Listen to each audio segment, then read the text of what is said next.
For my Calderdale Public Health report this year, I have commissioned this film in order to give voice to people's stories about their relationship between work and mental health.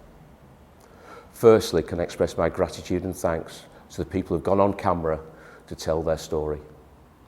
I've had no role in selecting, editing or choosing their words, but I'm sure their words reflect many of the untold stories of mental health in the workplace across our area. Mental health is a key public health priority and is a key focus of our wellbeing strategy. Over 50,000 working days are lost each year in Calderdale due to stress, anxiety and depression. The workplace can both create and exacerbate problems, but more importantly, can also be the place where people find connection, support and kindness. Kindness is one of the key words within our Calderdale 2024 vision. We want Calderdale to be a place where people flourish and live a larger life. How we talk about mental health and how we encourage an environment in which people feel valued is key to having a society in which many people crave. Unfortunately, across the UK, the majority of employees say they do not feel able to talk about mental health within their workplace. And indeed, over 10% of people say they felt discriminated as a result of disclosure. This film and my written report is aimed at challenging those attitudes. And I hope by watching this film, you'll be able to reflect on what the stories are telling us, consider and think about what action you can take within your workplace to raise the profile of mental health. I hope you enjoy the film.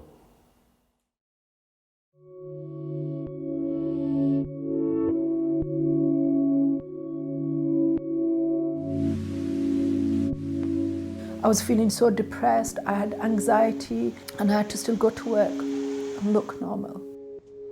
And sometimes you're just thinking, why I'm doing this? You know, you're going home, you're just like, why? So you're constantly running people into the ground. If I just keep going, it'll go away, which I knew damn well it wouldn't. Our managers joke about taking it in turns to break down. You know, you can have your week this week, but I'll have the week next week where it's my turn to break down.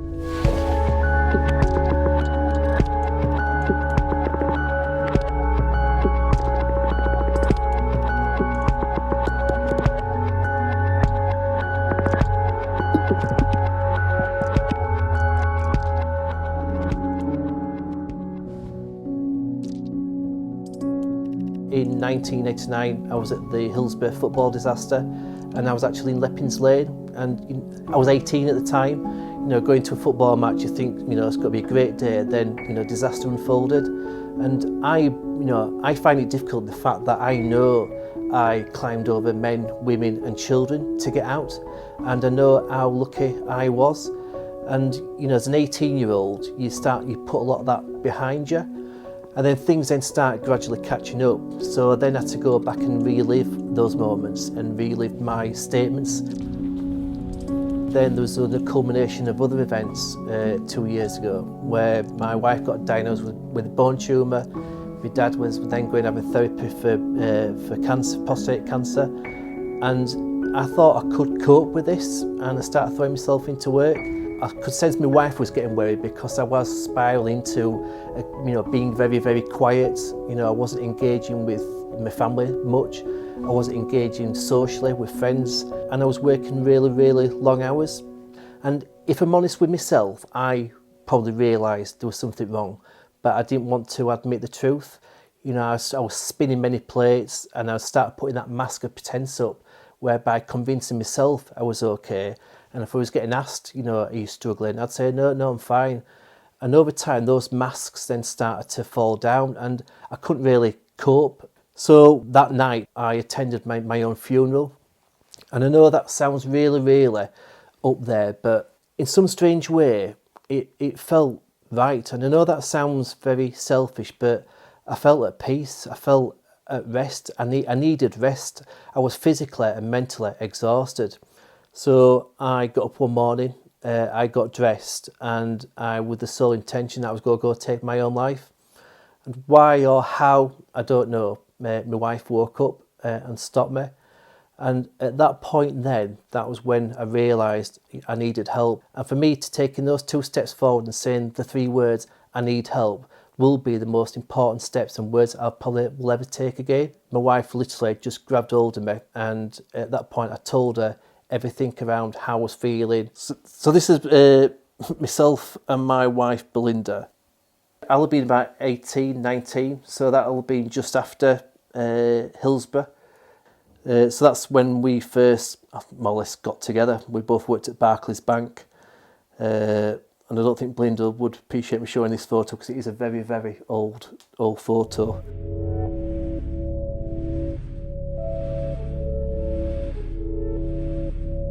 I own a business called Welcome Independent Living, set up 6 years ago, based out of Hebden Bridge. We deliver domiciliary care to elderly and vulnerable people. Got workforce of about 120 staff at the moment, about 110 carers, doing about 500 care calls a day, 150,000, 160,000 care calls a year, up and down the hills and valleys of Hebden Bridge and the surrounding areas.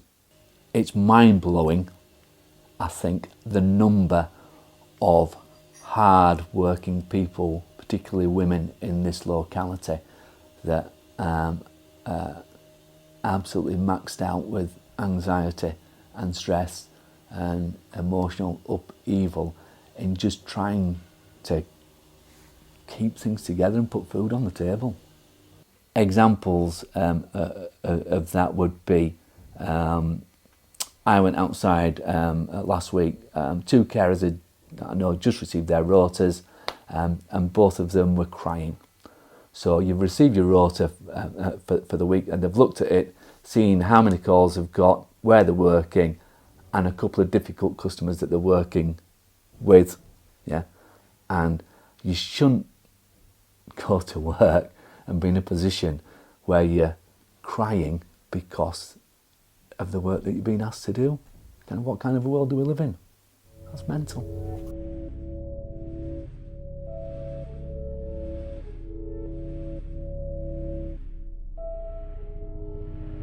I did domiciliary care for 2 years, and then I decided to move forward and be a support worker in this Silver Birches care home. On the phone, you know, when you count in steps, it's from 25,000 to 35,000 steps a day. Imagine working for 2 weeks in a row, I have day no off. You running from one house to another, you need to be there in time, you don't like to be late, and some people doesn't like you to be early or late. Well, I struggled with a few people who used to say to me, speak English, you foreigner, you know, and you have to just take it on the chin. I am speaking English. No, I don't understand what you're saying. I was like, okay, then I'm not saying anything. And then, you know, I'm trying to make as a joke and smile, and, you know, but you do have things like, get off me, blah, blah, blah, shouting, you know, and you just take it normal. But the thing is, some people can't really help it. You know, it's not because they want to be violent to be or physically or whatever, no, because they can't help it. It's a part of their illness. And some people just being rude, very rude, you know. I don't want to talk to her, she's a foreigner. You know, so it's lots of racism, lots of racism. But yeah, you have to take it on the chin all the time. You kind of, it's upsetting you, yes, deep down it's upsetting you, try not to think about it, and sometimes you're just thinking, why I'm doing this, you know, you're going home, you're just like, why? And the thing that I personally struggle with is that I'm a party to that, yeah. I contribute to people's poor mental health on a daily basis by running the business that I do. So again, if we're doing 160,000 care visits this year with 110 carers up and down every day, front page of the Daily Mail headline waiting to happen kind of thing, right? If I'm in full control of that, right, I'm kind of just about all right. But you know what? I'm never in control of it, not fully, and neither are my managers and neither are my carers. I start switching off my phone on Saturday and Sunday when I'm off. I'm just switching off my phone, nobody can contact it, only because I can't. I work 12 days in a row and they asking you to work more and you're just like, I can't, I physically cannot do it. I left only because I got very tired and my legs start really start being in pain. I had to end up go to hospital. I did steroids injections to my feet because I had so much pain, walking up and down in the cold, in the wet, in every weather. I don't drive, you see, so I have to walk. And I just got too tired. I just so tired.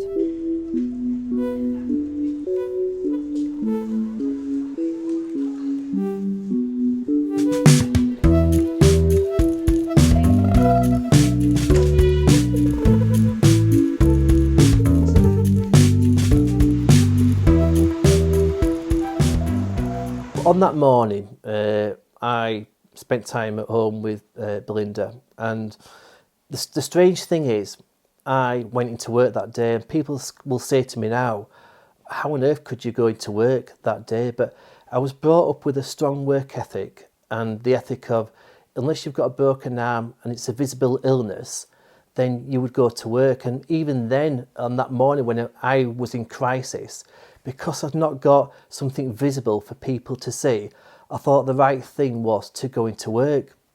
And I told my boss exactly what had happened to the lead up to that morning, and also with the what was on my mind and what was troubling me. And I literally broke down. My line manager said at that time, Martin, we will get you back to where you was. And I thought it was a statement that would never come true, but work absolutely kept their promise and got me back to where I was. I think people have been able to resonate with the fact that if this can happen to Martin, this could happen to anyone. And that's one of the reasons why I asked to help and go into the role that I've now got, so I can try to support some of these colleagues and try to support them in the fact of the way I got support, it may also help you.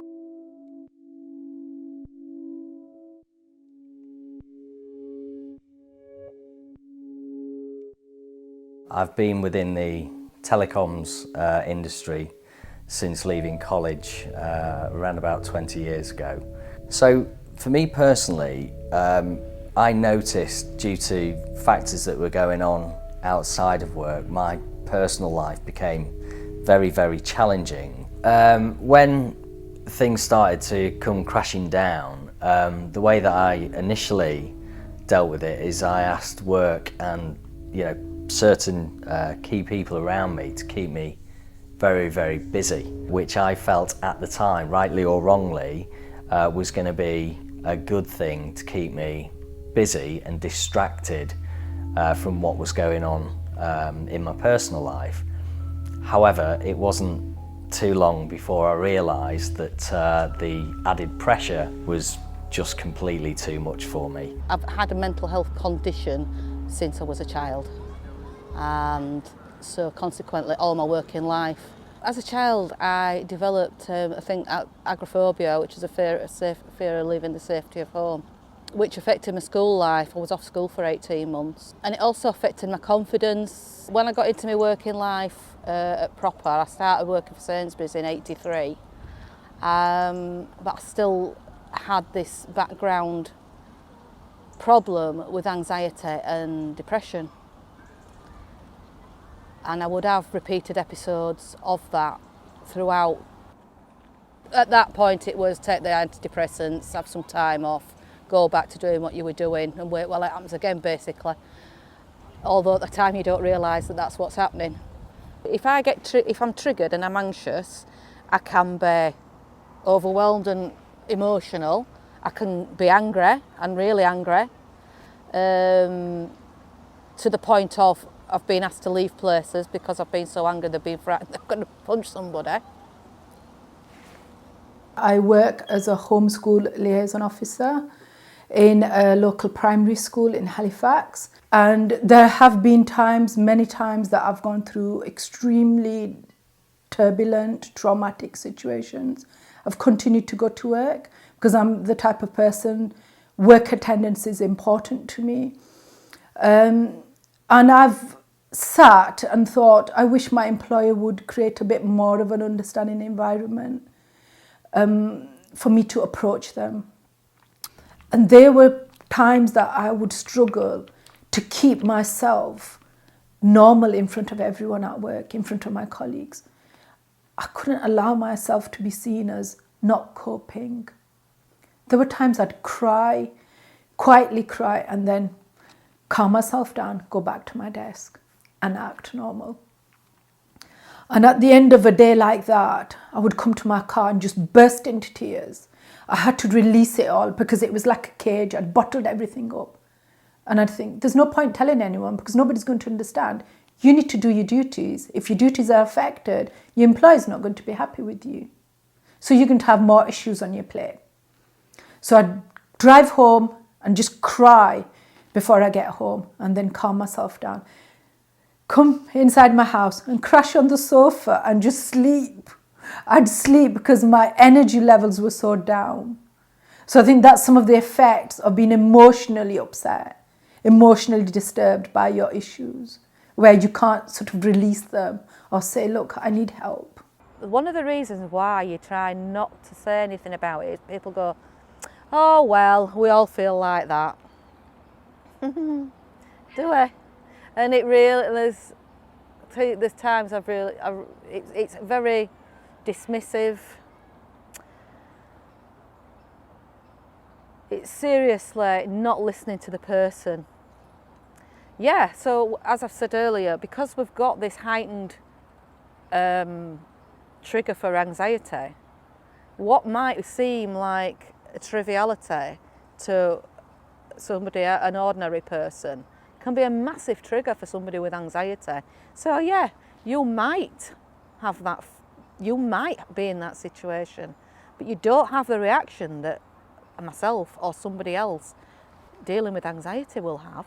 I think some of the businesses that I've worked for are very hierarchical, and what goes with hierarchy is maybe not as much nurture as there could possibly be, you know, at various different levels. And I think that sometimes that's at the detriment of what the company's actually trying to deliver. I'm a great believer now, it's not a sign of weakness, it's a sign of strength. If you put your hand up and say, I'm struggling. And, you know, when I took those 2 steps forward and said those 3 words that one morning, I absolutely see that now as strength, not weakness. And it is easy, but yet it's really, really difficult. And unless we create the right atmosphere and platform for people to put their hand up and take those steps forward, then, you know, we still need to try and encourage that and create the right place and the right environment for colleagues to, you know, to be given that support and that platform to say that they need help and support.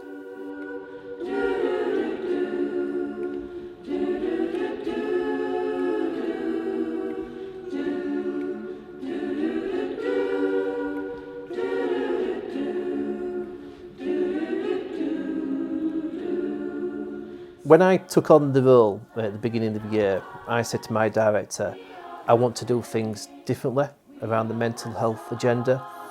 Rather than give colleagues training or point them in the direction of training on the PC, then putting a tick in the box to say that I've done that, is I want it to be intuitive and I want the colleagues to be engaged with the mental health agenda.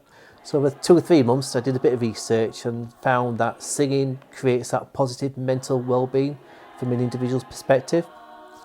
So I came up with a proposal and I went to see my director and said I'd like to create a choir amongst all our 5 core sites. And within 5 minutes I got the funding approved to launch TuneIn. So that's now been going for the last 6 months, and we thought we'd have 20-30 colleagues taking part, but we've got over 400 colleagues taking part across the whole country. And now we've got to culminate it in the end of year performance. Hi, so my name's JJ, and a few months ago I had a head injury and it affected me like a stroke. So it affected my movement, it affected my cognitive thought, it affected my balance, affected everything about me. And I was contacted by Martin to say, we're doing a tuning, do you fancy coming and singing with us? Because I know you can sing. And I said, well, I've had this injury, and it's, and he said, well, come along, why don't you see how it's going? So yesterday I was signed off, so I don't have to go to see my neurologist doctor anymore, so that's good. And she said, what you're doing well. So yeah, being here has been part of it. Personally, my productivity on a Wednesday is far better with coming here, and I look forward to coming here, because I know that this afternoon, if I had a problem, I'd be able to solve it dead easy, because my mind just organises it better, and that is just by coming to sing. It's weird, isn't it? We've created what's called a mind space room, so colleagues can come, if they're feeling a bit overwhelmed at the desk, they can come away, take some time to regather thoughts and get some support.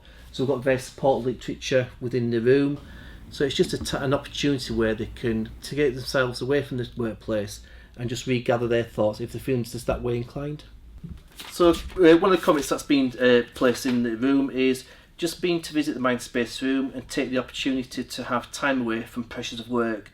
Bravo for whoever thought of this idea to support our colleagues.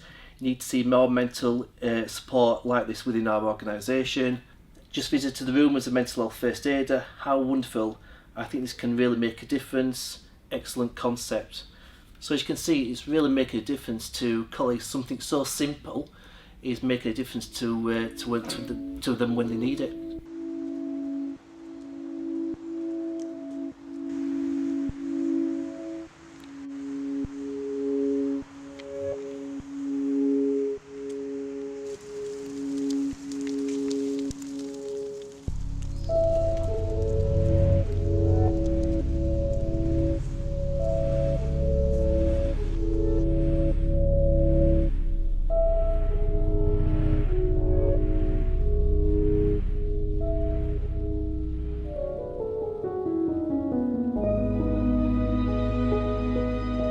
I work in a school, and we always encourage everybody to praise the children and how well they're doing and raise their confidence and their self-esteem.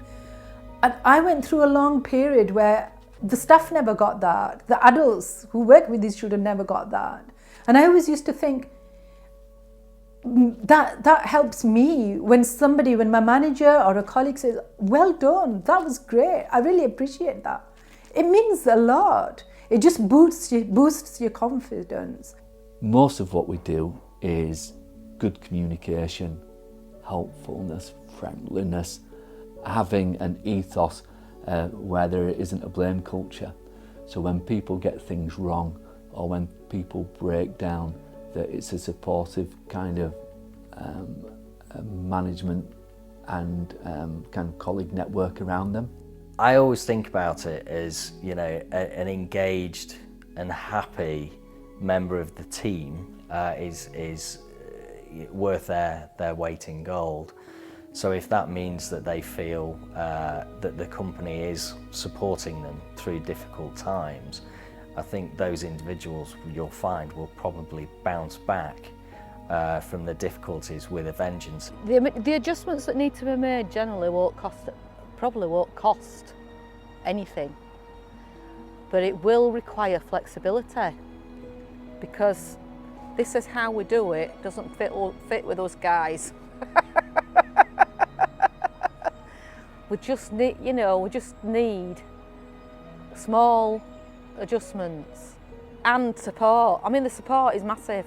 You've got to have somebody there that you can trust, that you can go and say, you know what, I'm not feeling great today. If it's a half-hour conversation, if that half-hour conversation allows that person to stay in work and continue to be able to be at work rather than a build-up that will eventually end in a long-term off sick, it's a win-win, isn't it? I know a few people who left job only because they couldn't do it anymore. They're not being appreciated. And it's hard when somebody not telling you done very good job, well done. It's very hard. That's very important, So that's it. That's nothing else to say.